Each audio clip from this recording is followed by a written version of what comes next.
Hi, it's just me, Nicola. Just before you listen to this episode, I just wanted to say the biggest thank you to every single one of you for listening to these stories each week. You are making my dreams come true. And if you are enjoying them, please subscribe and leave a review.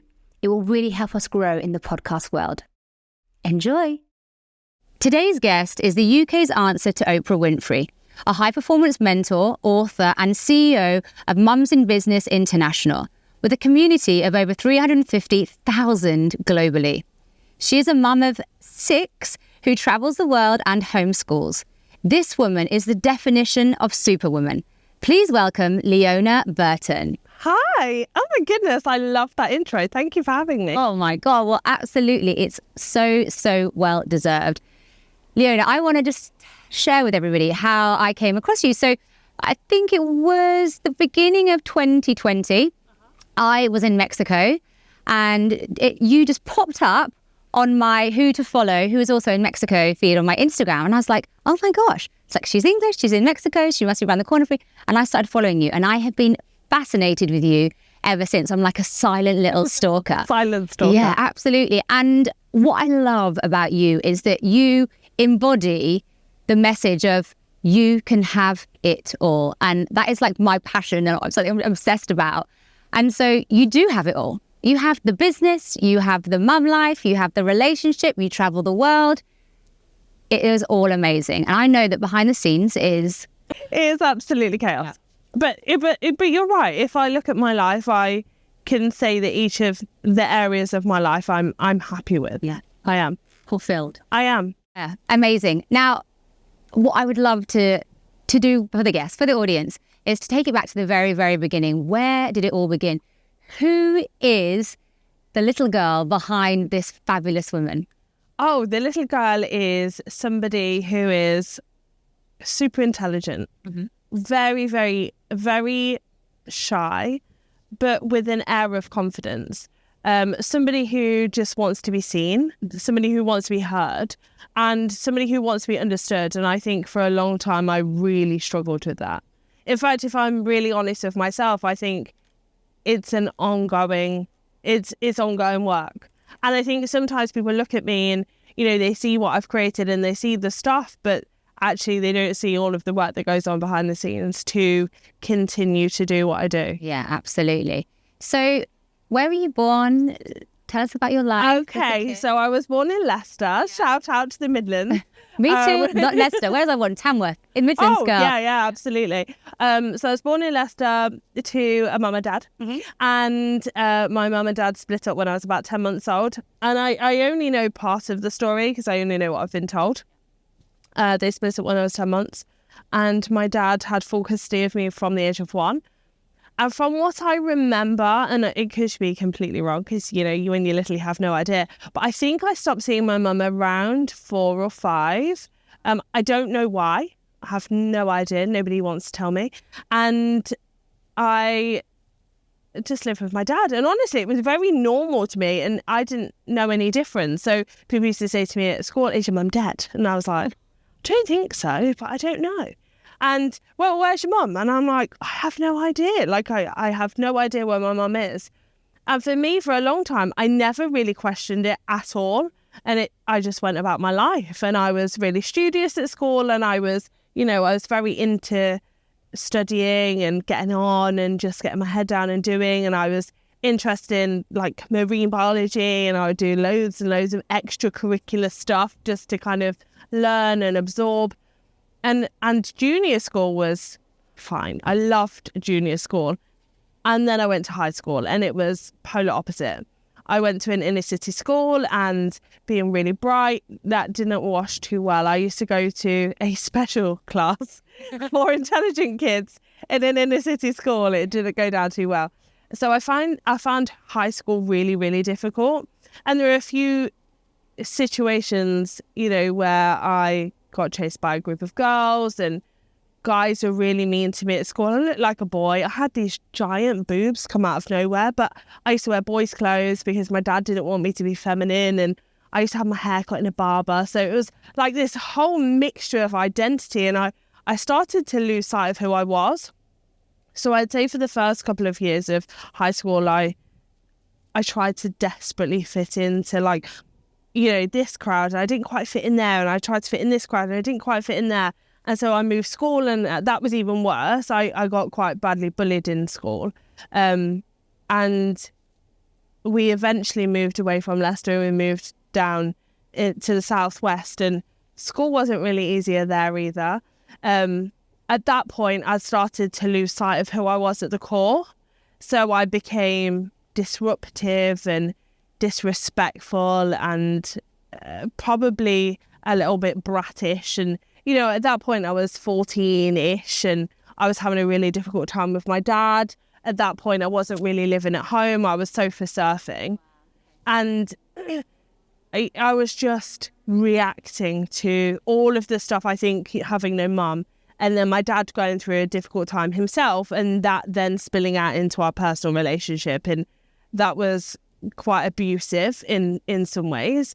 And that was hard. It was hard for me, and I felt like I'd got nobody, but there were people trying to support. But I think when you're in that haze and that fog, it is very, very difficult, especially as a teenager. You know, when you're a teenager, I have teenagers. And it's tough being a teenager, and it is challenging, and it's all of those things. And then to feel really alone and not really seen and heard. And, you know, I went from this and I became something else, and my body changed overnight, and I had all the complexities that you have when you are a teenager. And then I felt like I got no support at home, and that was hard. That was definitely hard. And I think that actually impacted me well into my 20s. Yeah. And do you think the trauma of having no mum and having that relationship, do you think that's impacted your life a lot? Oh, yeah, 100%. I mean, at the time, I didn't see it. Yeah. Because it's normal. Yeah, you don't know any different. Yeah. And, you know, even certain situations with my dad, when I've discussed things with my older children, and they just look at me like I've got two heads. They're like, you experienced that, and you dealt with that, and that's how you lived your life.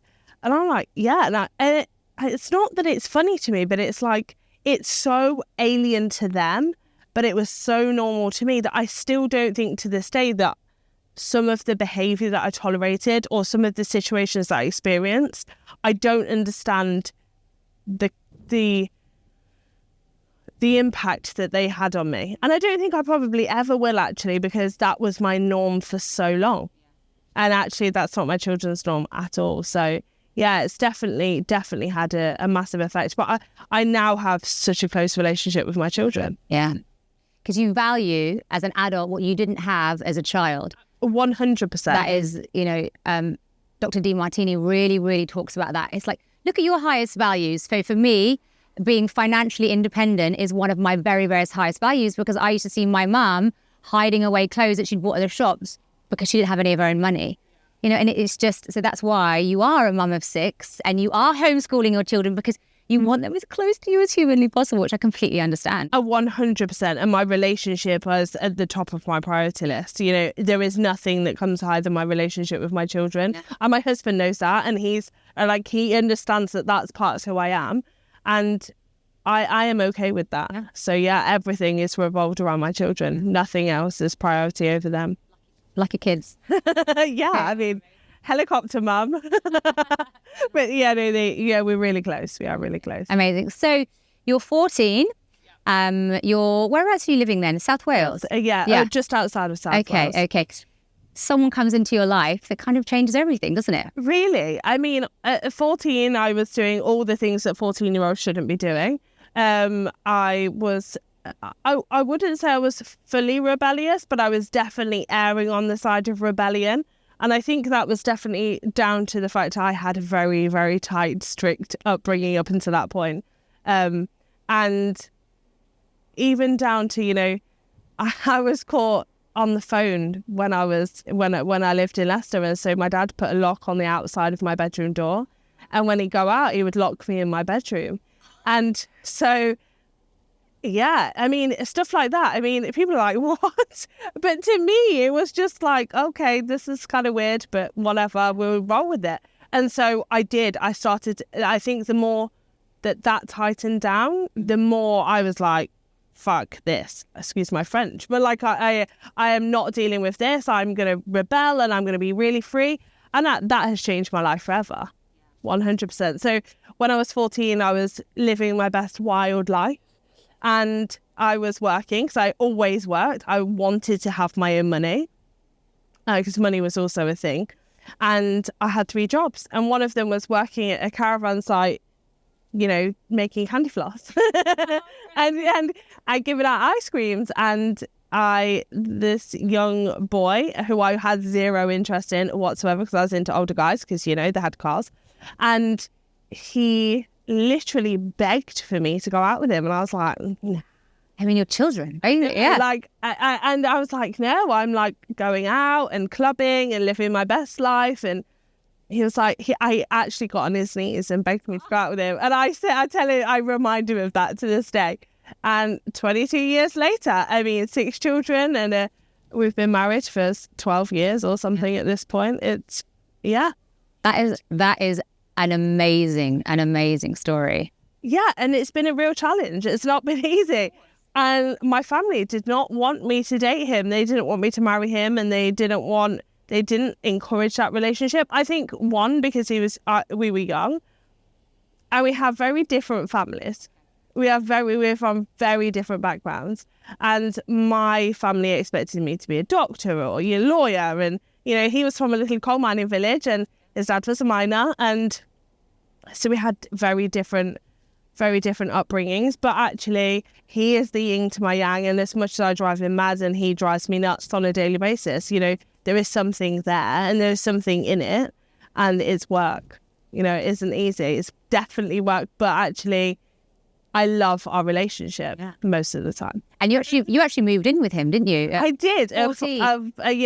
14, 15, we moved in, and I think sometimes, wow, I can't believe his parents actually let me move in. That's nuts. But they must have seen this broken girl who loves their son, little boy, basically. It's like, as a mum, I would be able to notice that in my children's friends, and I would want to nurture that and mother that and try and protect her. And absolutely. I think, and you know what people say about the mother-in-laws, but the reality is my mother-in-law's always been amazing to me. Have we had difficulties? Of course. Like, I was a child when we first started, so she's seen me through all that development and difficult times, but she's always been amazing to me. She took me in when times were tough, and she has supported me throughout, and I'm very, very lucky, and I'm very grateful that I have that, and I've always had that. And I suppose she was a mum that I never really had, even though, what, our relationship is very much mother-in-law and daughter-in-law,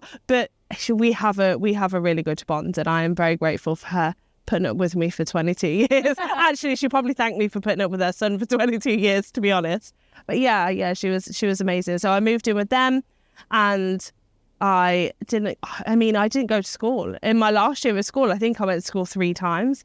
Nobody ever chased me up. Like, my dad didn't really pursue that, and so I just faffed around for the last year of school. And bearing in mind, I was meant to sit my GCSEs 2 years early because I was so advanced, and I left school with nothing and no GCSEs. And I don't really remember a lot about that period because I think it was just such a challenging time. Lee and I ended up actually splitting up for a little while. I went on to study business, and I left that because it was boring as hell. Like, oh my gosh. And I'd never been allowed to do performing arts, and that's all I really wanted to do. I really wanted to do performing arts, but I come from a family of business owners or professional performers. Nobody does anything else. And my dad was always saying, performers don't make any money. And I think, hang on a minute, my uncle is Engelbert Humperdinck. He's made a few pounds. It's doing all right. But it was repeated that, there's no money in performing, so therefore you should be doing something serious, and you're academic, so why would you not? So I went and tried business, and it was so dull. So I went to study hairdressing. I don't even know why I studied hairdressing. I think it was just I was looking for something, and I fell pregnant with my son. When Lee and I got back together, and within weeks I was pregnant with my firstborn, who's now 19, which is crazy. And you were 17 at the time when you fell pregnant. Yeah. And how was that? Because there was a lot of stigma, not so much now, but back then, back in the day, you know, when you fell pregnant at age 17, the kind of stigma attached to that is not very nice, is it? It isn't nice. And actually, rewind 6 months before, and not a lot of people know this, haven't spoken about it very much publicly because it is such a contentious issue. When Lee and I separated, we separated for about 9 months, something like that. And I very quickly got with somebody else because, you know, why wouldn't I? Yeah. And he was slightly older and he was, you know, he was established. And I actually fell pregnant and I ended up having a termination. And my dad actually took me for my termination, interestingly. And so when I fell pregnant, maybe 7 months later with Lee, you know, he wasn't very happy, as you can imagine, and nobody was very happy. But I knew that it was a very different situation. I knew I was in a very different space, and I knew that Lee and I had been together a couple of years previously, and what our relationship was like. And I decided that actually I was going to make it work, and we did. You know, we did, and we did the work that was necessary to make that happen. But the stigma was real. And because I'd had a termination beforehand, actually, it was even worse. Yeah. And did your dad tell people? Like, did people know? No, my dad's very, private. But there were obviously people that had heard through the grapevine. And obviously, I split up with this guy and he was a bit annoyed. And so, but I think I felt it as well. It's also like so much shame around it, isn't there? It's like, oh, you know, she's a slag because she's got pregnant. Oh my God, and she's 16. Oh, what kind of girl is she? You know? Absolutely. And the reality is you don't know what's going on for that person. So, yeah, I mean, there was a lot of stigma around it. There was a lot of judgment, even midwives, older midwives, God love them, but they were horrendous. And I felt completely unsupported. Well, that is the time when your mum, a mother figure would step in and be like, I've got you, don't worry. Oh my God, it makes me emotional. I don't know why. I've got you, we've got this. Like, do not worry, I'll look after you. And then if you've got your dad, which is then making you feel shame for getting yourself into that situation. It was very much like, how can you get yourself into this situation again? And what are you thinking? And so I'm having to deal with the fact that I'm pregnant, very young. I've got very little support. One of the only people that supported us was actually Lee's mum and his grandparents. So she took me all to my hospital appointments and she was very hands-on. But it's still hard. And Lee at the time was 16. Yeah, he was younger. Yeah, he's younger than me. So when we had our eldest, Lee had just turned 17, which is crazy. But the fact that you're still together, I just love that. It's just like 2 fingers up to the fucking judging bitches. Absolutely. It's like, it's absolutely possible. And of course it's taken work. You know, you haven't gone, okay, cool. You know, but you were like, okay, I'm going to show them. And by 21, you actually had 3 children. I did. So, you know, we moved out. I remember moving into our very first place and we could just barely afford it. Lee was working all hours godsend. And we had this little tiny studio apartment that was costing us like £450 a month. And at that time, it was like hideously expensive. And you know, I was like buying a packet of nappies every single week. So I had a stack of nappies for when the baby was born. You know, like I was that poor. It was so hard. But we did it and we moved out and it was hard, you know, having no bedroom and Lee was working all hours and the baby, obviously babies cry. And that was that was challenging for our relationship. And we learned lots about each other and we had to grow very quickly. Even though we'd grown quickly previously, like that was another level of growth. And one of the things that I did was I went to college when he was 4 months old. And I do regret that now. But at the time, it was the right thing for us to do because I wanted, or I felt the pressure to go back and prove to everybody that I could succeed. It's not like you're wasted. You know, like you know your potential. Everyone knows your potential. Right. And by having a baby, it's like, oh, you know, to the outside world, it's almost like, oh, it's taken her out of the game. That's it now. She's just a mum. And it's like... And I regret going back to college quite as quickly because I didn't have the time with him So I didn't breastfeed because I didn't know how to breastfeed. And I remember trying to latch him on when he was maybe 5 days old. I mean, I had no idea what I was doing. I'd never had any brothers or sisters or babies around me. I'd got this baby. I had no idea what I was doing. And I was like, okay, shall I try and breastfeed him?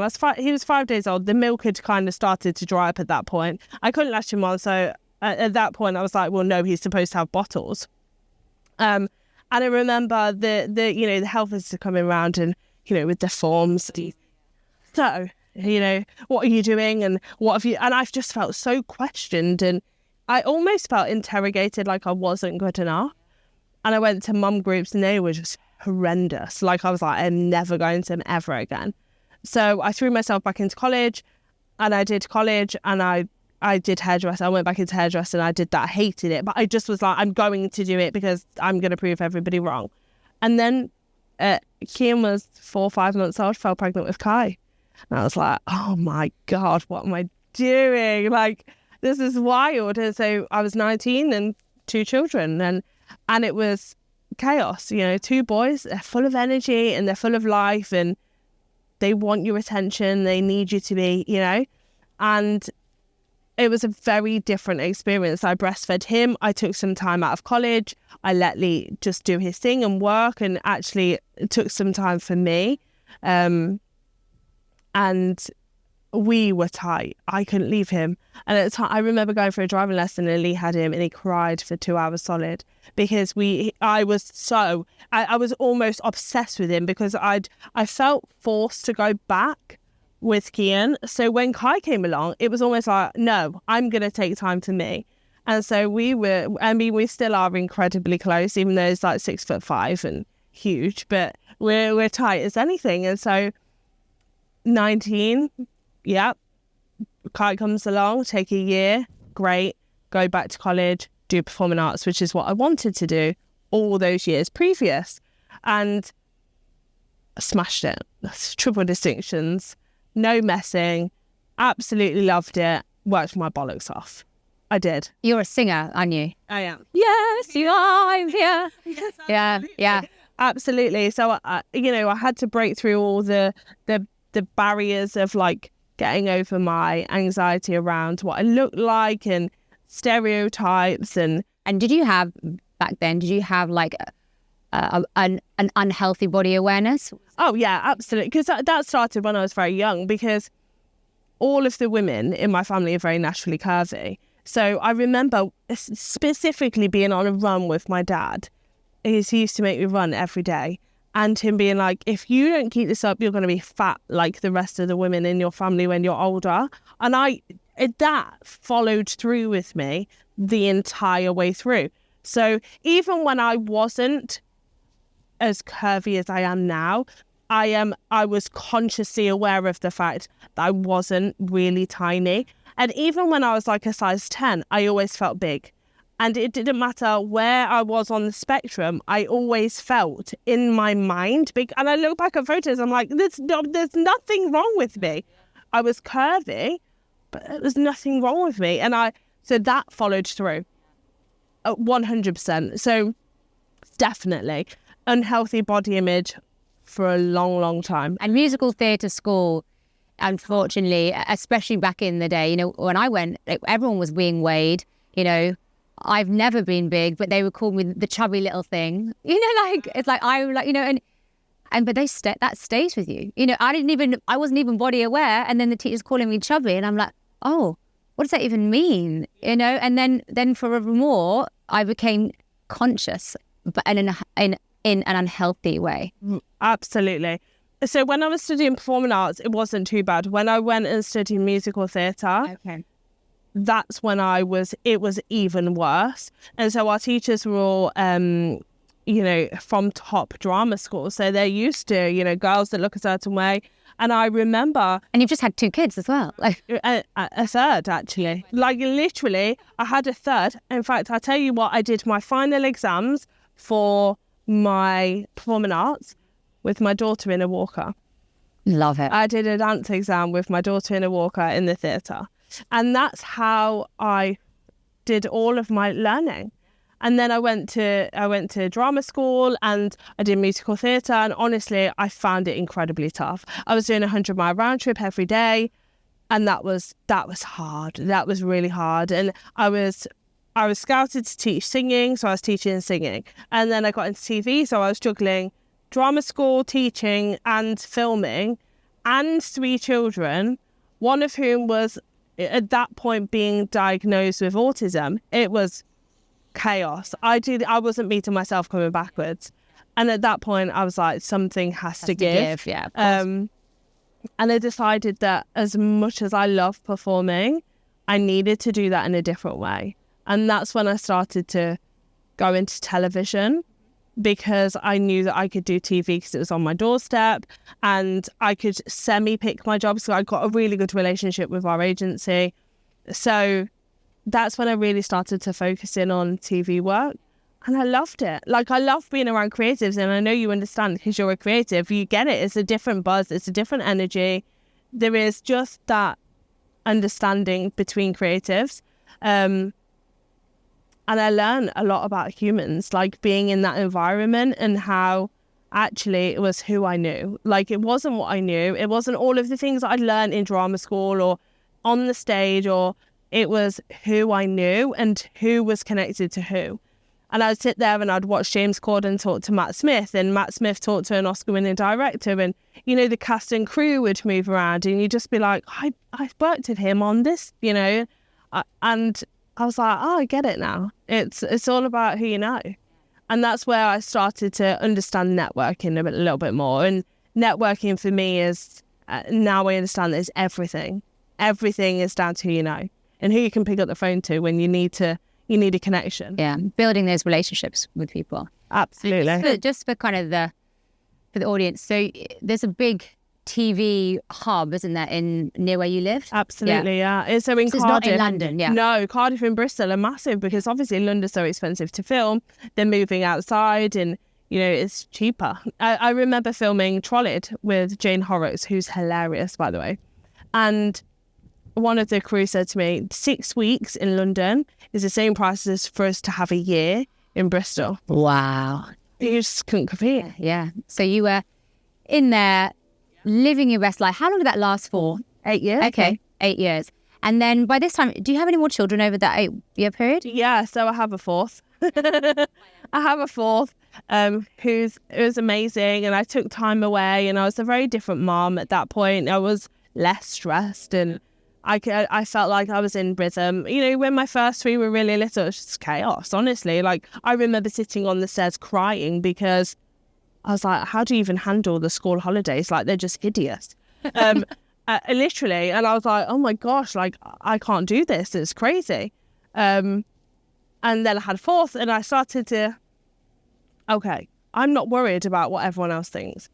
So I just remember so often, way, way more often than not, worrying about what they wore, what their hair was like, how they spoke, how they sat at the table, what people would say, what people thought, you know, and people were judgmental, and they still are. Of course, yeah. I go out now and people stare. And they stare when you're at dinner, and they stare because we're a big family. So they just look, and you're like, what are you looking at? And and it's off-putting. It's like, well, yes, we're a big family. We're sat here, they're behaved. Like, what do you want?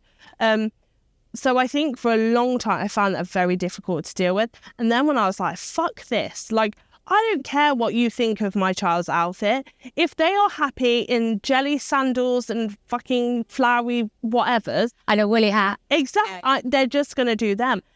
And that's when the power of being a mum really started to unlock for me. And I realised, fuck everybody else. I'm doing this for me. My family are happy, well looked after and thriving, and they are different to what you want them to be, then I don't give a fuck because I'm doing it for me. Oh, hallelujah. Yes, exactly. A hallelujah moment. And how old were you when you learned that? Moving towards my late 20s. Yeah. And exactly, like, you've been through all of that, and it's just something. And I think for all of us, I didn't have that. I had that.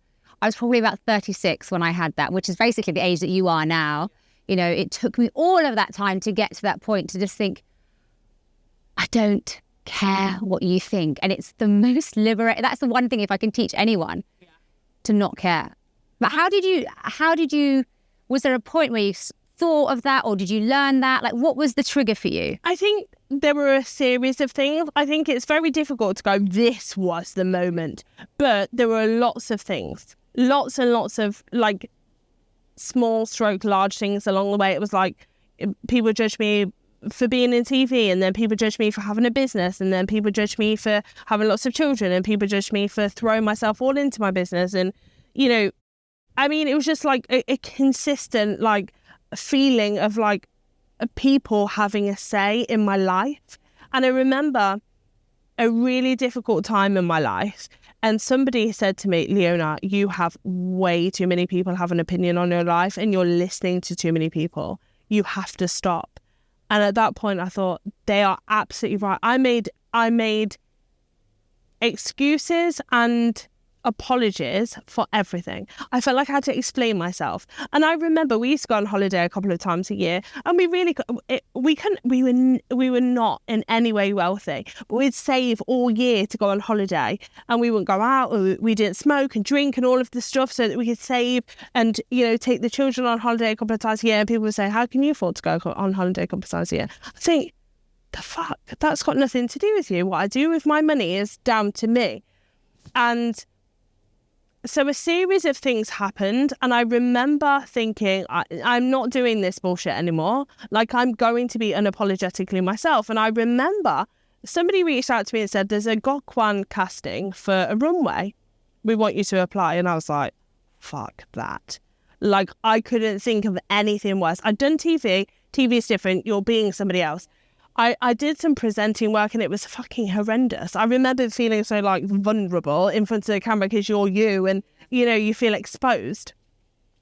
And I thought, okay, so at this point I'd started my Facebook group, and we'll talk about that in a minute, but there were lots of eyes on me, and the majority of them were women. And I knew that a lot of women held themselves back through lack of self-confidence. And so I was like, do you know what? I'm going to do it for them. I'm not doing it for me. I'm doing it for them. That was my justification. If I got it, I was going to do it for them. And I got it, and I did it. And it was the most painful fucking experience of my life. Like, I hated every minute of it. Were you in underwear? I was in all kinds of things. I remember this, watching it. Literally, like, and none of them you pick. So it's not like, okay, so I know what suits my body. I know what I like. I know how I like my hair. I know how I like my makeup. No.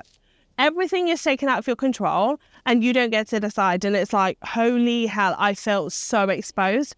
And everybody there was a professional model. And I was like, I have never modeled in my life. I've done some like promo work, but, you know, it's different. So all eyes are on me. I've got to walk on a catwalk.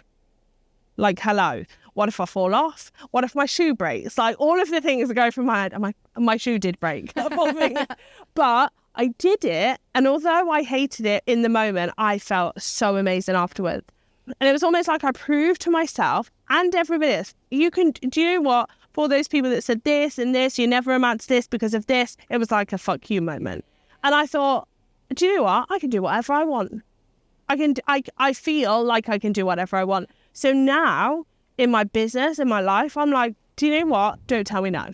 If you tell me no, I'm going to find a way anyway. So you might as well tell me yes, because it's going to make his life, for both of us, much easier. So yeah, that was definitely a moment. Yeah, I love that. 100%. Like the catwalk moment. Here I am, unapologetically. And also back then, so what's that? What, 10 years ago, roughly? No, so Gokwan was about 6 years ago. Okay, 6 years ago. There wasn't a movement to plus size models then either. Not really. Was it just kind of starting? It was. So now we see them everywhere, and it's like, yes, girl, love it. But again, it's that you've got to look a certain way and be a certain way and expecting to be looking like that on the runway, and you're there going, no, you don't. And actually, I was like, at the time, probably one of the smaller end of the curvy models that they had. And I was like, and they were getting naked in front of each other. And I was always like, and because I'd never had a mum or any, like, I was always like, you know, getting my towel on. And I remember going to a water park and down slides fully clothed because I didn't want anybody to see my body post children.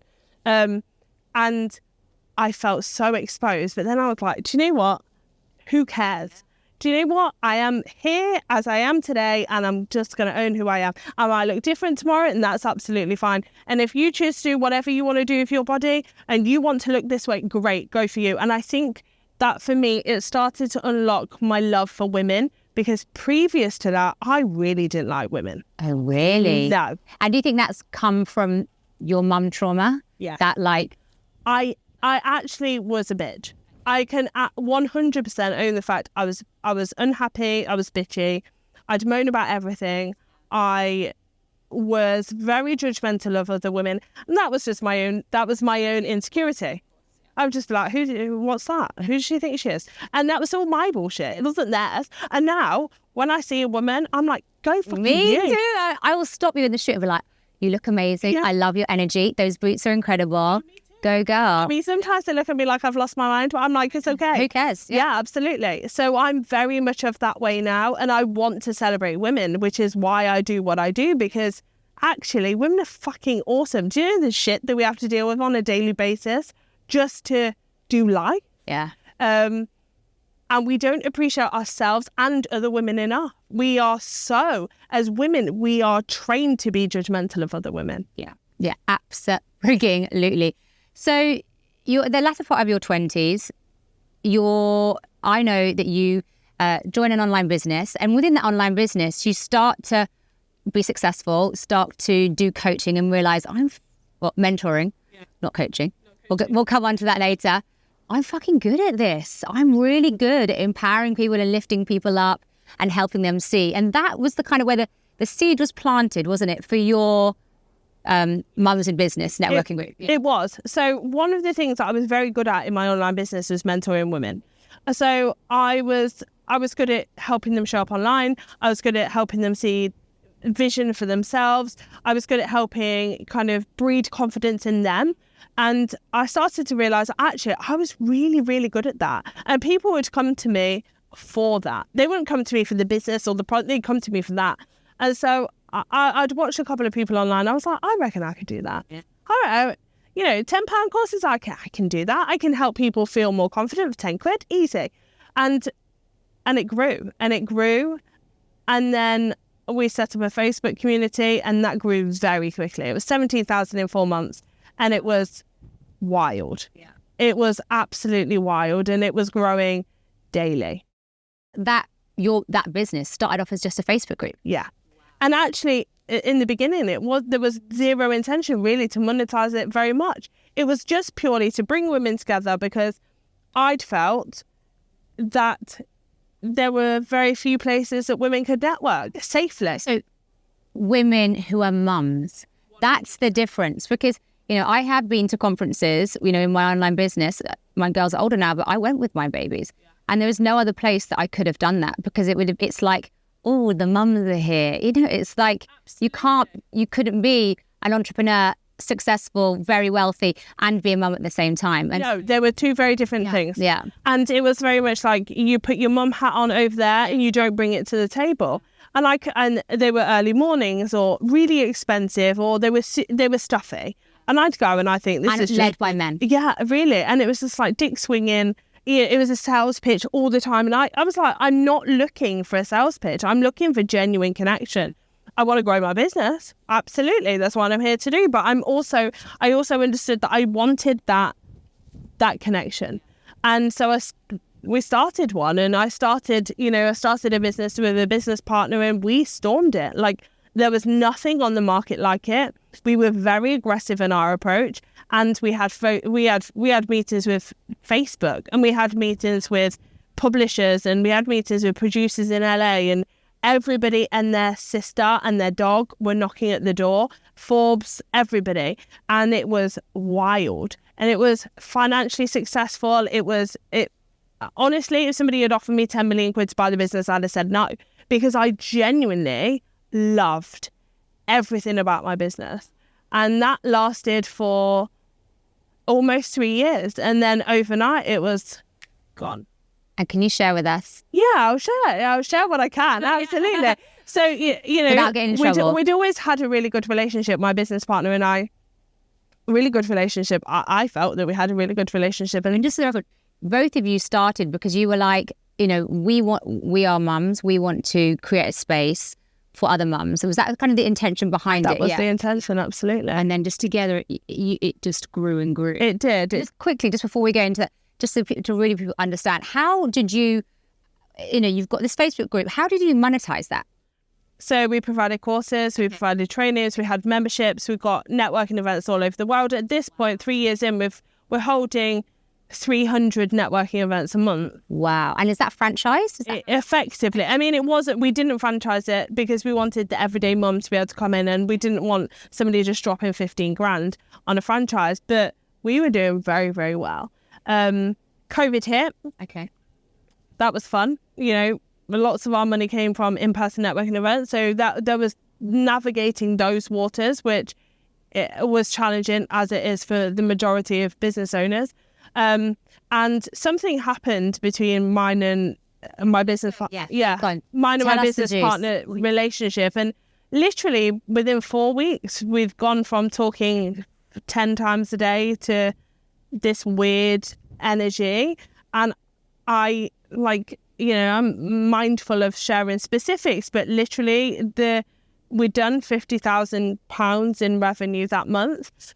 And I was in America because I'd been traveling the world for a little while, and I get a phone call that I need to stand down as a director because I got a bad credit rating, and my credit rating still sucks actually to this day. I mean, it's just a nightmare, isn't it?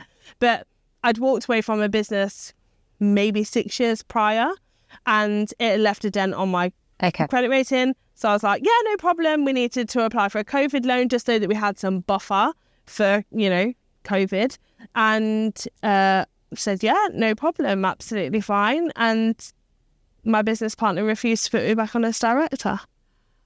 And in short, we entered into a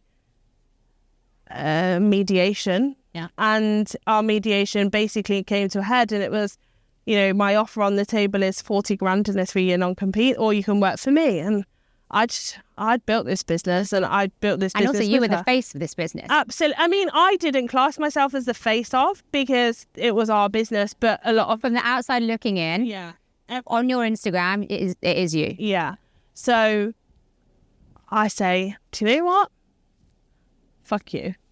And I cried for about 3 days. I did. I sobbed, and it was hella messy, and my team were a mess, and everybody was distraught because we'd really bootstrapped this business. We had 270 amazing people that I worked with on a daily basis to build the business. I had really good relationships with my team, and within 3 days I started again. I was like, do you know what? Why do you think she did that? Like, I know why she did it. Can you share that? Out. Yeah, I'll share. So about 2 weeks after I walked away, so I worked, by the way, after I said fuck you, I worked a month for her, and she didn't pay me my wage, as you do. I won't be doing that ever again.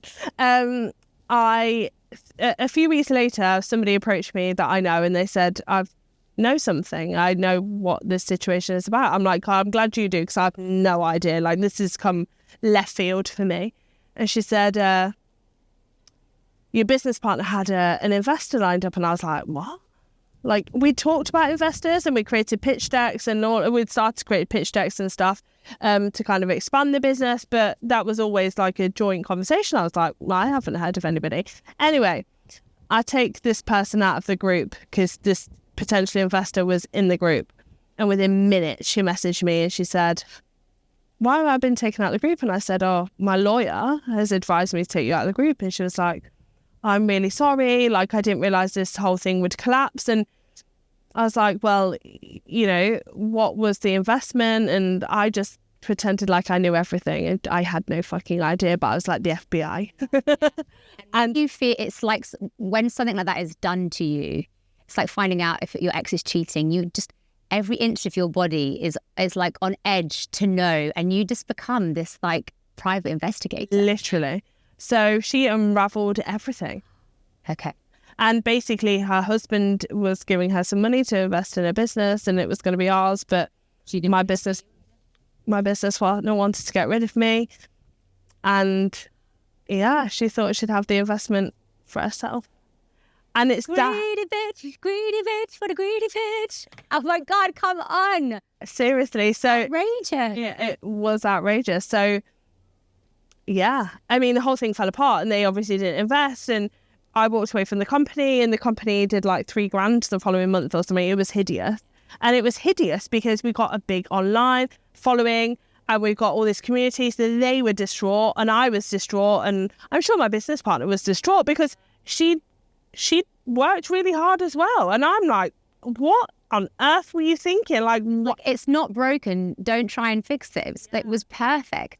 It was. And it was sad because we'd lost our business, we'd lost our relationship, and we'd lost the trust of some of our members. And that was devastating. That was the hardest part for me. Yeah. So 3 days, you cried for 3 days. I did. A full pity party, which you're allowed. I understand. A 3-day one. Yeah. I was devastated. And then I was like, fuck this. Girlfriend, remind yourself of who you are. You just modelled for God one. Yeah. And also, you've just been teaching for the 3 years. Exactly. Entrepreneurship to these women. And that is what it is. It's the highs, it's the lows, it's everything in between. But what makes someone successful is how many times they get back up. 1000%. And it's like, do you know what? One thing I have got is tenacity. Like, I may be shit in many of the things, but you will struggle to find a more tenacious person. And I think that's genuinely down to all of the things that I experienced as a child. But I was like, right, bring it the fuck on. And I made $23,000 the following month. And I was like, do you know what? I'm on fire. But that's when the hard work started because I had a community that rallied around me. So they were all very engaged and wanting to see the success. And when you when you said in 3 days you started doing business, what did you start? I started networking events. I started mentoring. Your own version of what you were doing, basically. Absolutely. And what's that called? Mums in Business International. Mums in Business International. And this is where we're at now. So yeah, carry on. So what did you do? Tell us. I literally rallied everybody that wanted to stick by me. And I was like, look, I haven't got any money. I literally have left all of my money in the business. I've been living my best life. So I hadn't really got any savings, you know. Kids are expensive, having a good time. And so I was like, do you want to come in? Like, what do you want to do? And everybody dug deep. I was really fortunate. I had amazing people around me. I'd got really good relationships. And I think that's something that I want to stress to people is your relationships and your connections are everything. Because when your chips are down, those are the people that will go, come on, let's do something. Or I've got somebody that can help you, or, you know, think about that. Because I think sometimes we're so easy and quick to burn those things, and they're everything. And what you're so good at, Leona, is being vulnerable and open at all times. There's no like smoke and mirrors. What you see is what you get. And I think people, that's trustworthy. That builds the trust, doesn't it? It does. And I had people that came to me and said, I am so glad you left that business. Really? And they were like, we couldn't wait to see you shine on your own. And I have to say, the last 3 years has been incredibly tough. It's been incredibly tough not having somebody just to pick up the phone to and go, what's the right decision here? It's been incredibly tough that we've had to rebuild through a pandemic. And now the recession that follows the pandemic. And it has not been easy. And people have gone, yeah, you've done this. And we've done amazing things over the last few years. But I want to stress to people that has not been easy by any stretch of the imagination. And previous to that, I never thought about giving up. And I have a hand on my heart, thought about giving up at least 20 times every month over the last 3 years. And I want people to understand that because it has been beyond challenging. But I haven't given up. That's the thing. I've had to navigate and I've had to innovate and I've had to change. I have never chopped and changed so much in my life. And I've said yes and I've said no and I've said no, then I've said yes. But I've really had to adapt to what it is that's going on. So I'm like, do you know what? I've been in survival mode for the last 3 years. I've definitely not thrived, I would say, in the last 3 years, although people around me would say I have. And I've grown and I've learned. But now I'm like, it's fucking game time. You know what I mean? Like, I'm like, hello, I might have just been surviving and treading water for a little bit and you've stomped on my head. But girl, when I get back up, you know that I'm coming. So yeah, it's been hard. It's been hard. And I've had a lot of people take the piss out of me over the last 3 years. And I think they saw my vulnerability and my, the fact I was distracted and I've had a lot of things go on.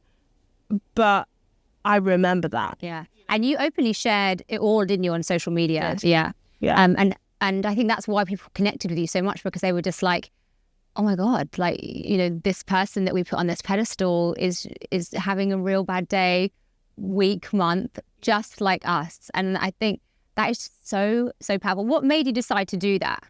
I always promised my community and anybody that followed me from the off that I would stay true to who I was. And don't get me wrong, have I changed as a person over 6 years? Yeah, absolutely. But I've always remained true. And that's one thing that people say to me when they meet me. You're the same online as you are offline. And I'm like, I hope so. Because I'm a fucking good actress. But the reality is I don't want to act every day. I want to be inspiring because I'm myself, not because I've put on a facade of, you know, this Instagram lifestyle of fabulousness all the time. Fuck yes, I love fabulousness and I love bougie and I love Instagram lifestyle. But, you know, the reality is one picture just is not my entire life. Yeah. And going on to your entire life. So for the last 5 years, you have been traveling the world with your children, which you now have 6 by this time. And so just talk to us, go through back to that decision to travel and leave. Obviously, your previous business was booming and you were like, okay, let's go. What was the motivation to do that? The motivation was being surrounded by people that just didn't get it. Okay. What, in your village or your family? Or? No, well, a family, village, just like my circle of not immediate close friends, but the people around me were miserable, judgmental. They didn't understand why I wanted to wear eyeliner to the school gate. And I was like, you are not my people, honey. Like, if you want to wear pajamas to the school gate, I'm fine with that. But you don't judge me for wearing eyeliner to the school gate. And I was like, I'm done. And I distinctly remember I had my eyelashes and my nails done. And I went home and I said to my husband, we have to move abroad. And he was like, okay. And I was like, wow. I love that he was just like, okay. I know. And he's really not like that. Yeah.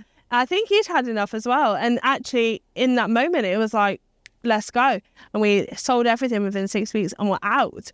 And I'm like, that's my biggest, like, fuck yes moment. Yeah. You know, it's like, do you know what, we're going? And I wasn't taking a lot of money from the business. We sold everything. And so we had some buffer in the bank, but it wasn't that much buffer. You know, there was not that much buffer. But you had 5 children at the time. How old were your kids then when you did that? So eldest was 14. Youngest was 18 months. Yeah. And like the gang. It was literally like a let's all go in moment. And where did you go? How did you choose that? Tell me. Literally. So we went to southern Spain and we went to a place called Ronda, which is beautiful, by the way. But I went, this is my budget. I want to go somewhere warm and close to home just in case it all goes to shit.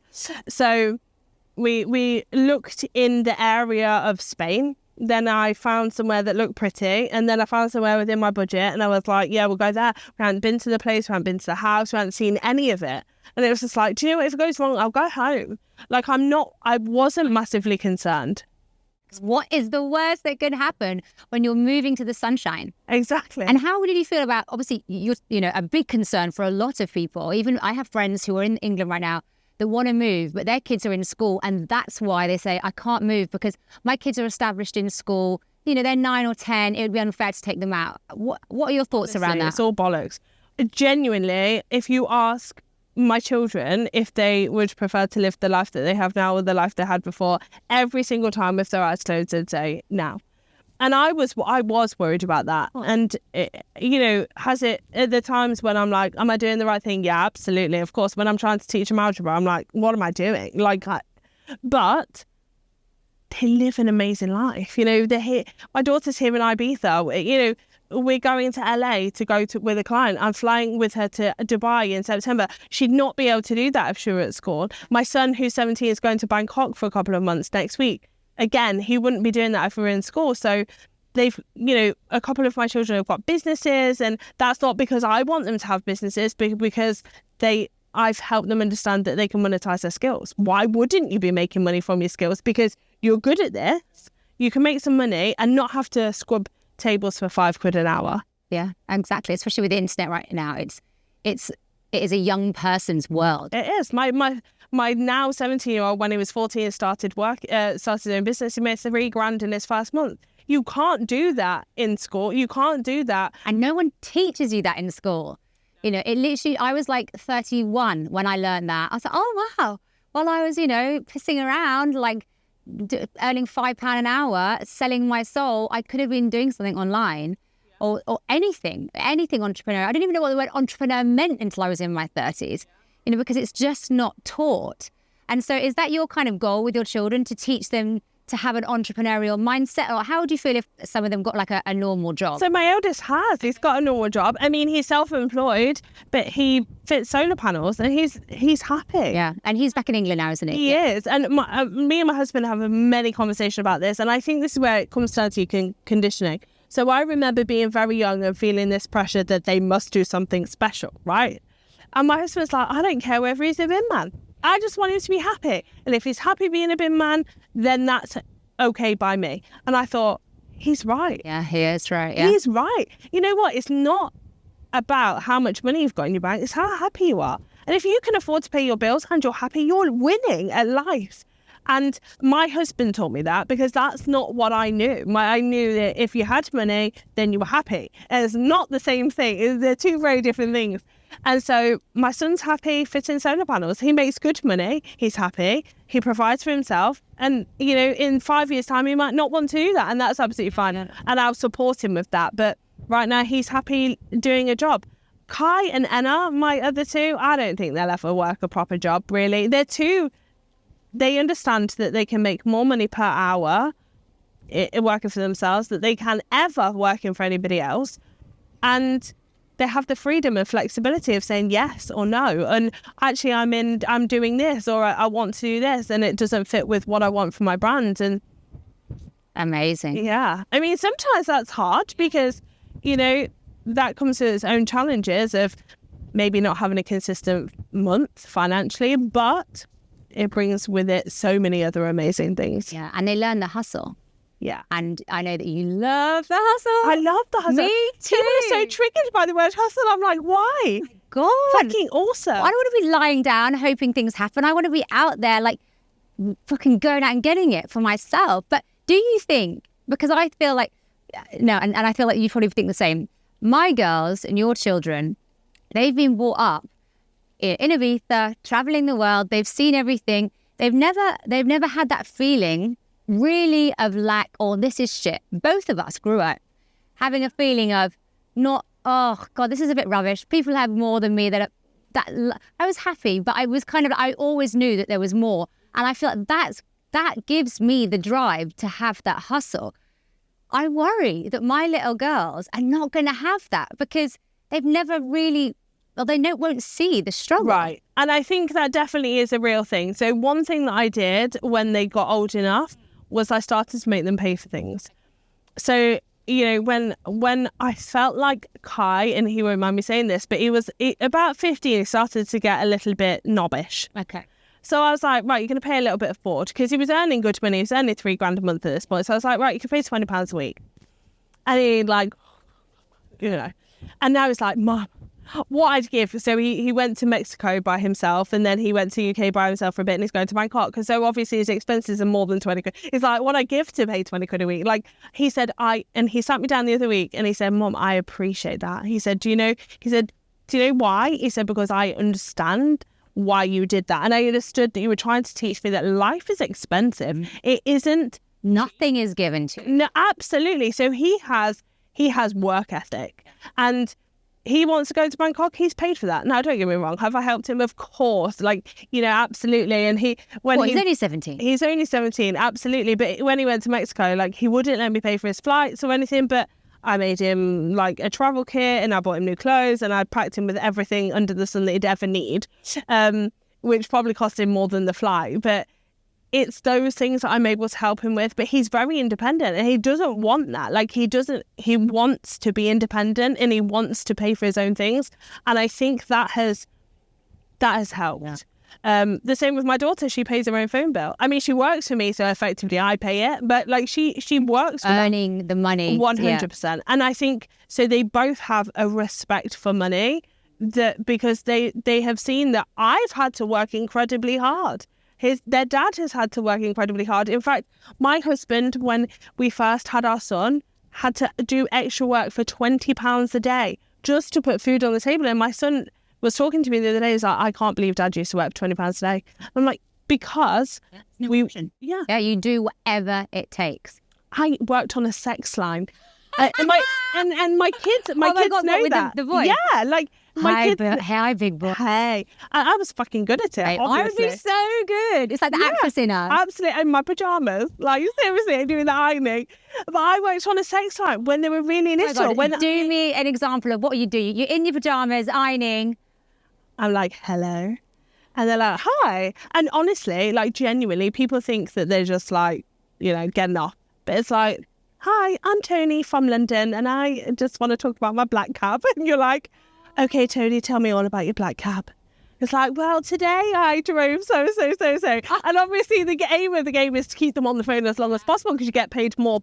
The more you keep them on, the more per minute. So I'm like talking to Tony about his black cab for an hour and a half. Like, genuinely, people think you're all like sexy and hello, big boy. But you're really not. Yeah. The majority of the time, they're lonely. Oh, the brain is lonely. Yeah, they are lonely. So like, my older kids, obviously not my little ones, but they know that I worked on a sex line. I've told them, and I'm like, look, I don't want you to have to do these things, but this is what I did in order for you to have food on the table. Like, I did what it took to get you to this point.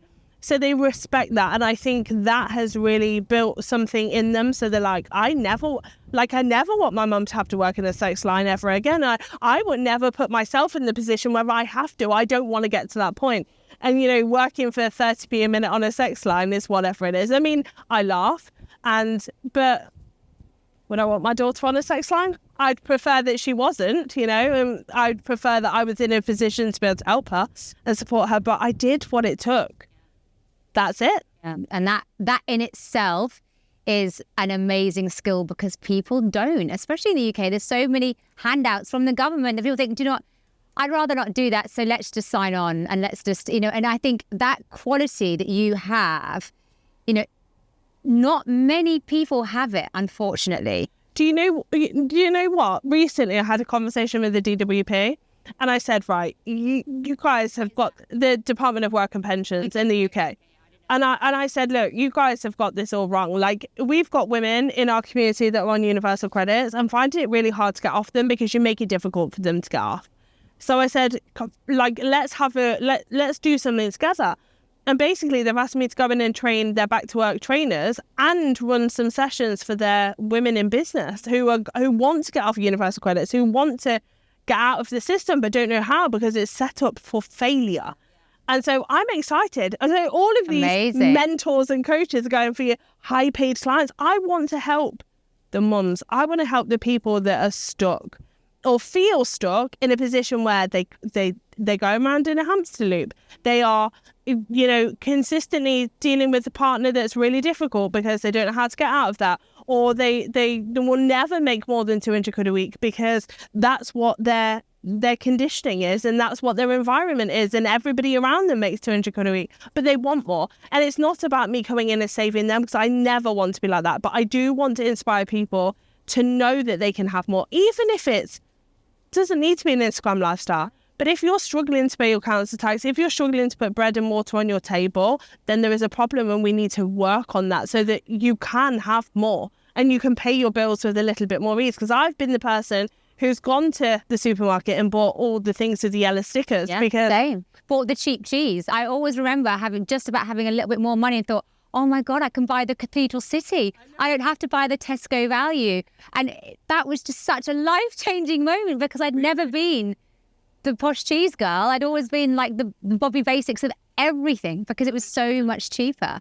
And what that, having no money as a woman and especially as a mum, in that process, I really, really felt that I would lose my confidence. When I had no money, my self-worth was linked to how much I had in my bank account, unfortunately. I wanted to get my hair done. I didn't have enough money. So it was just always like on the back foot. I never felt fully empowered, unfortunately, until I did have my own money. My bank account was a direction of how I felt about myself. But it isn't a chicken and egg. I know. Because you get this confidence when you start to create more success, right? And that's amazing. But where do we start? Because it's like, well, if you're not confident, you don't take the steps. If you don't take the steps, you're never going to grow your income. And don't get me wrong, is it linear? No, absolutely. And it's like this. And, business is not easy, but it's understanding that you have to take that first step in order to move. And if you move, even just a little bit, you're going to progress. And as you progress, you're going to grow more in confidence. And as you grow more in confidence, it's like a hamster wheel effect. Yeah. And what do you teach people then, if you don't mind me asking? So if I'm at home, I'm a new mum, I've got a little girl at school and I've got my baby at home. I know I'm made for more. I want to have more, be more, do more, but I have I don't know where to start. Do I read books? Do I listen to podcasts? What would they do? Well, I mean, first of all, it totally depends on the person, because the reality is it depends how you absorb information. It depends how much time you've got in your day. I always say to people, what do you want? What is your definition of success, right? And I watched there's a documentary at the moment on Netflix about living your rich life. And he's bang on the money. He says to people, what is your rich life? And that is absolutely right. What does your definition of success look like? Mine is wearing no bra and no shoes. I love that. I want it to be so warm I don't have to wear a bra. I don't want to have to wear shoes. I want to wear shoes if I want to wear shoes, and that's what's important to me. So it's understanding what you want out of life, not what everybody around you expects you to have for your life, right? And that's your definition of success. So I would start there and I would say, just write a few things down. What does that actually look like for you? What does that mean for you? Does it mean you going into Tesco and being able to do a food shop without any stress?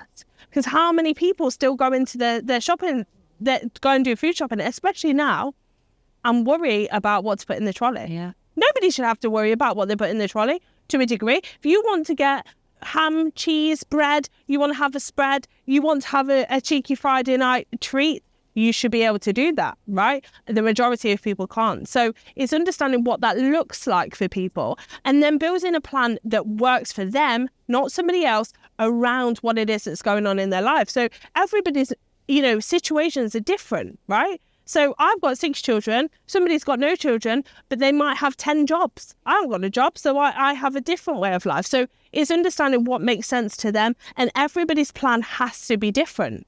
Yeah. It's not the same. There's not one book fits everybody. No, 100%. So yes, read the books. Yes, listen to the podcast.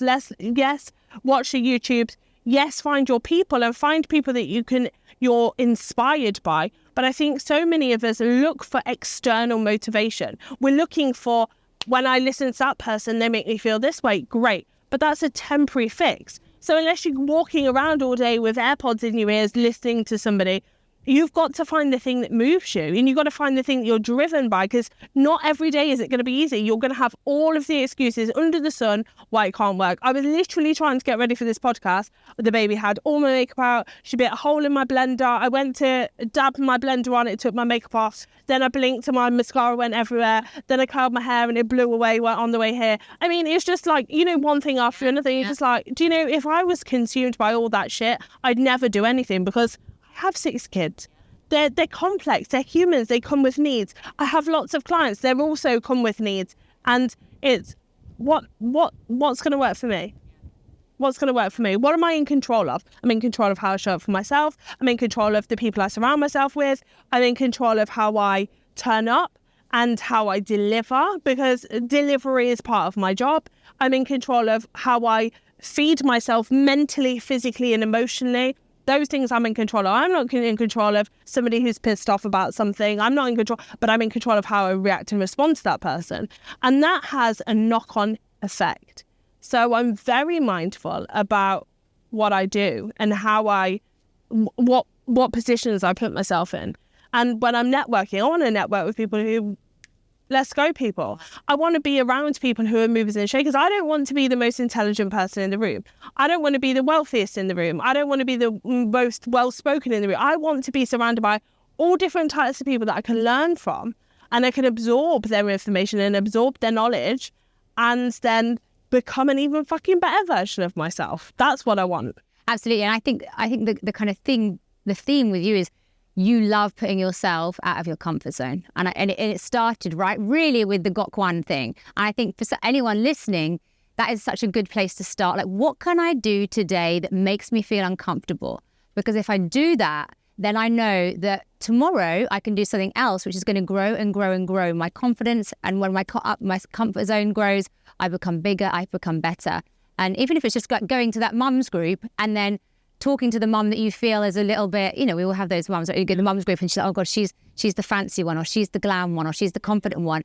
Like, go and sit next to them and say hi and introduce yourself. Just those little steps every single day make a huge difference, don't they, over time? Absolutely, they do. And I think people think it's one thing, and it's not. It's never. And it's things like, do you know what? When I go onto a Zoom, I put perfume on.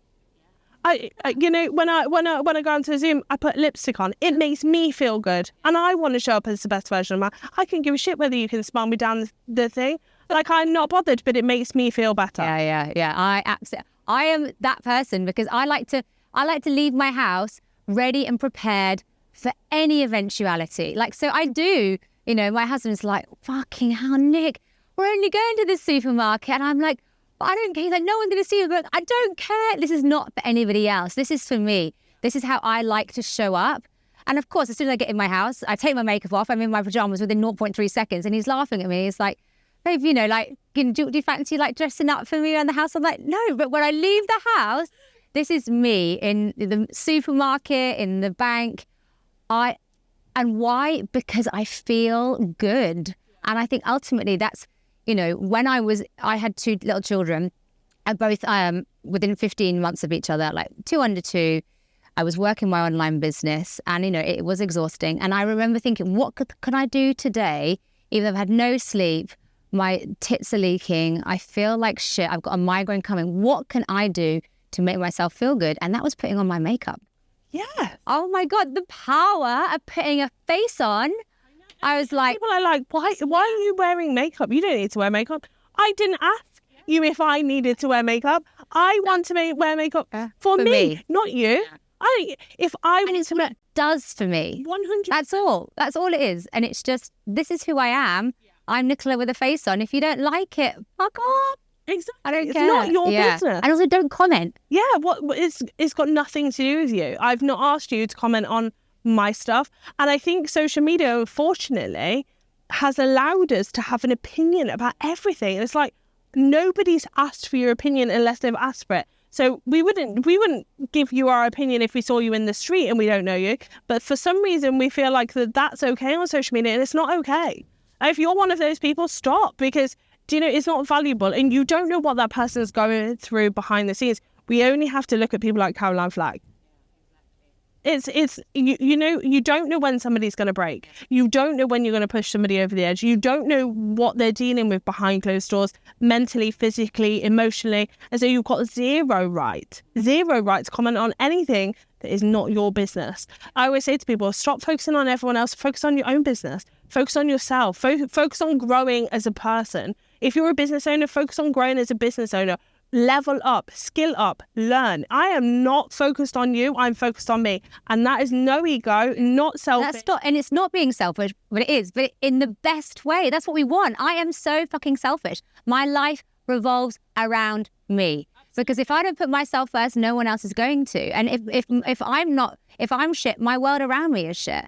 You know, but it took me, I would probably say, like, I was like 31, 32 before I really learned that. Actually, maybe even older. And it was such a moment. I remember thinking, oh my God, I'm the queen. No one else. I'm the queen in my life. And as soon as that happened, it was just, I can remember even the feeling. It was like a from my toes to out my forehead, like this, like, here she is. And as soon as I learned that, to put myself first, everything changed. Yeah, because how are you supposed, you can't show up as a mom. But as women, we're taught, oh, you know, like, oh, be humble, Nicola. Oh, it's not all about you. Well, it is. It is. It's the Nicola Wills fucking show. Like, it is. It absolutely 100% is. And you cannot perform in the best possible way as with all of your hats on if you're struggling and you've got stuff going on. And I always say to people say, you a life coach? I'm like, no. But when people come to me to talk to me about growing their business, there is always life stuff that happens and life stuff that comes up, because if you're having a tough time with something personally, it shows up in your business. And if you're having a tough time in your business, it shows up in your life. You have somebody piss you off in your business today or steal half of your clients, you're going to go home and somebody's going to feel the energy. You might not even verbalize it. It's just like your energy is speaking for itself. So, yeah. And talking about life coach. So you're not a coach. No, I'm not. You're not a coach. No. You're not a fan of the coaching industry, are you? Oh, I don't get me wrong. I understand that coaching is powerful. So I'm not saying that coaching isn't powerful. What I'm saying is the industry itself is knobby. Like, and everybody's a coach. So you meet people and you introduce yourself and, I'm a vagina coach and honestly, like, there's a coach for everything, literally everything. And you're like, I didn't realize my vagina needed a coach. Does it need a coach now? I feel like my vagina actually needs a coach. And you start to like, do I need a coach for everything? Do you feel this kind of coaching world came out in COVID? That's what I felt 1,000%. It like emerged. And even people within my own life, I introduced them to, say, personal development. They read one book and they were like, oh, I'm going to be a life coach. You're like, mate, you haven't got a pot to piss in. How can you teach people how to have a good life when your shit's hitting the fan for you? I mean, don't get me wrong. Of course, as life coaches, they're humans, things happen, but come on. Like, you've got to have the training. Some sort of success, surely. Training, experience, all of the things. Yeah. So we have access now as humans to the most amazing training, amazing teachings for free, low cost, awesome.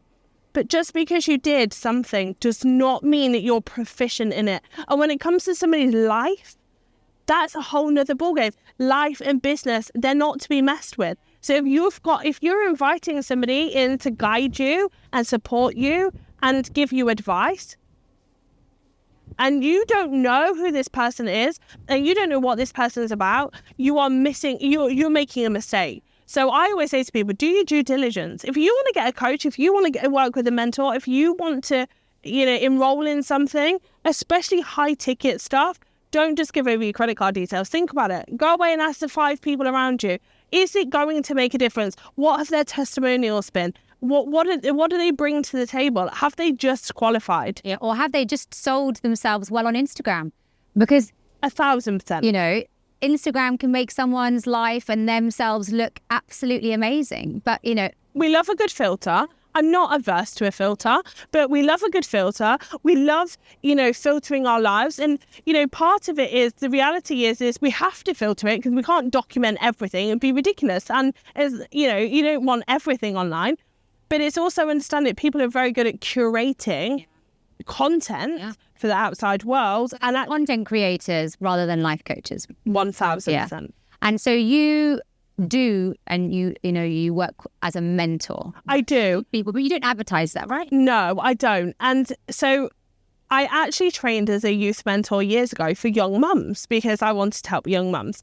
And when I had my online business, I realised I was really good at mentoring. And this was before mentoring was really a thing. The coaching industry was not how it is now. And so as a byproduct of the success I have built, people will very often approach me and say, I want to know how you did this, or I want to replicate that with my business, or can you help me with certain... Yes, absolutely, I can.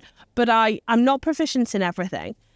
But I do know lots and lots of people. So I'm very good at talking to somebody, figuring out what's going on, seeing where I can help, where I can't help, I will know somebody that they're able to work with. Yeah. And that's how I work. I'm very proactive and I'm very hands-on with my clients.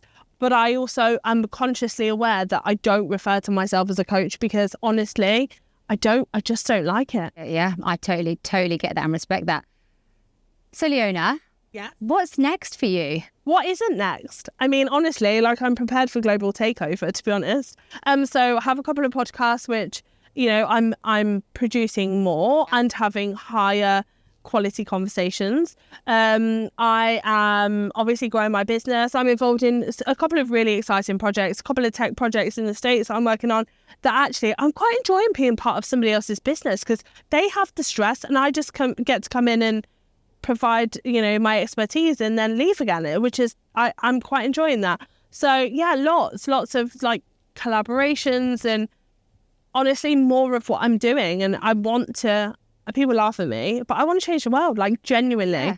But you are the British Oprah Winfrey. Well, what can I say? That is your goal. And I totally get that. I actually had on my vision board, that's, you know, the way that she is and speaks is so profound, isn't it? And, but there is no one in the UK that is like that, of a female figure by any means. Yeah. There definitely isn't. And there's definitely a big space to fill.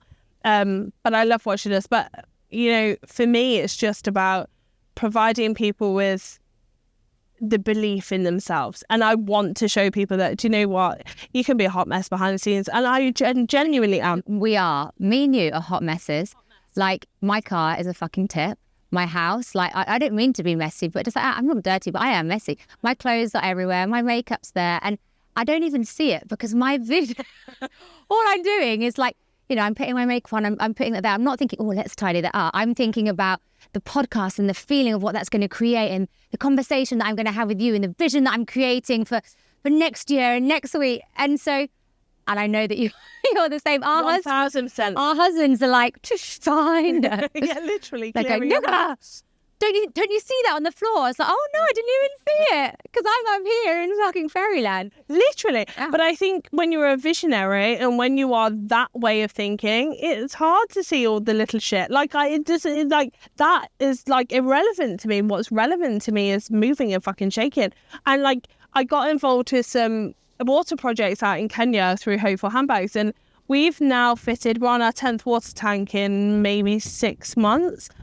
And like, there's, you know, the government, other organisations doing it 3 in 3 years, and you're like, it's $1,600 for a water tank. Like, come on, people, what are we doing? And so I'm very like fast, and you know, they laugh at me. They're like, give Leona something to do, she gets it done. And I pride myself in that. Like, I pride myself in getting shit done as soon as humanly possible. I want it off my plate. Like, I'm come in, do it, get it gone, next, what we're doing, and we're moving and shaking. So I'm, you know, people say to me, when do you ever stop? And I'm like, I don't like to stop. When I'm dead, honey, I'll be like, I'm bored. Like, don't force me to stop. I want to move, and that's how I thrive. However you thrive, but don't tell me how I should thrive. Yeah. And also, I can actually vouch for that because only a week ago, did we have the conversation? I invited you to join the podcast. You're like, honey, yeah, I'm flying over, and you flew in yesterday. And, you know, and what I love is that most people, probably 99% of people are like, well, I've got the kids. I can't. Let me just check. Let me just do this. And you were like, brilliant. And you brought your eldest daughter along with your youngest daughter, who is, she's just about to turn 1. Yeah. About to turn 1. And you're here. You're making it happen. And there's no excuses. There's no excuses in your life because you want to do something and you make it happen with the current circumstances that you have. And I think that is so freaking powerful. Thank you and congratulations for that. I just love it. Thank you. Leona, my final question to you is, what advice would you give to your younger self? Stop giving a fuck about what everyone else says. I lived my life for way too long worrying about the opinion of everybody else. And the reality is you will never please everybody else. You know, you have to live for you and you have to be very self-aware. Like, self-awareness is one of the most important things that I can express to you as a human. And so understand what makes you tick and focus on that, and don't worry about anybody else. And I mean your parents, your siblings, everybody. And it's not about being selfish, it is about being self-aware. Yeah. Amen. Amen, sister. You are amazing. I am so grateful for you being here on the rooftop at No, this beautiful location with an amazing story, possibly one of my favorites so far. I just love it. Thank you so much. And I know that this will inspire so many people, men, women, old, young. I know that our videographers sat behind nodding the whole time. Oh my God, yeah. And yeah, you're just amazing. Thank you, Leona.